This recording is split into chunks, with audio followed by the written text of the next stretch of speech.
Hi team, and welcome back to our Introduction to Ancient Greece Anchor Fact series of printables and mini lessons, where we will explore one of the most important cultures in history. So far, we've seen some of the ways that the culture of ancient Greece is still important in our lives today, and we learned our first anchor fact, the first Olympic Games, which were held circa 776 BC. In that lesson, we talked about how Greece was not a country like modern countries, but rather a collection of city-states, including Sparta and Athens. Each city-state acted like its own country, and they often fought wars against one another. This makes telling the story of ancient Greece a little challenging, because in many ways, it is a bunch of separate stories. It is, however, possible to see that one of these city-states is far and away the most important, and to focus our attention there. That city-state is Athens. Ancient Athens is the birthplace of philosophy, science, history, and democracy. It could very well be the single most important place in all of history. As part of its evolution towards democracy, Athens, like the other city-states of Greece, began as a monarchy. It had a king chosen from among the most important ruling families of the city, and that king was aided, and sometimes even controlled, by the aristocracy that surrounded him. The word aristocracy is an important historical vocabulary word.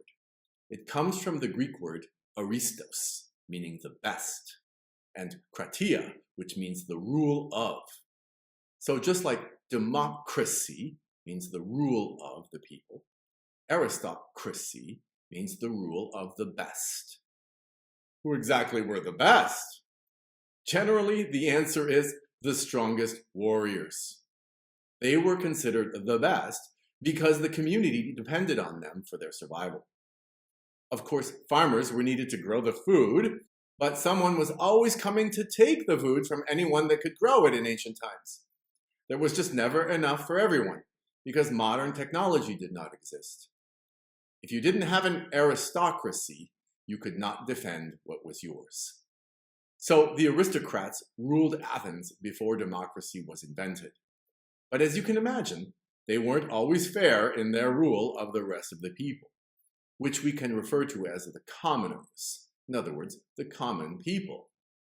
Since there were times of drought and famine, when there was not enough food to go around, it was common in Athens, as in other societies, for the wealthiest and most powerful rulers to give loans of food to the poor. But they could not just give it away. They were themselves just one more bad growing season away from not having enough food. So they loaned it. And the deal was that if a commoner could not return the amount, he would have to become what is known as a debt slave. Sadly, this happened a lot, and the number of slaves grew. They repeatedly rebelled against the aristocrats, leading to civil wars. To deal with this, the aristocrats would choose a special leader called an archon, whose job it was to restore order. The most notorious of these archons was named Draco, who created an especially harsh set of laws to discourage debt slaves from rebelling. This is where we get the word draconian from. It comes from the name Draco. But this did not prevent yet another rebellion circa 594 BC in Athens, leading to the selection of a new archon named Solon. Solon became one of the most famous political leaders in history. There is even a portrait of Solon in the US Capitol because he is considered such an important person.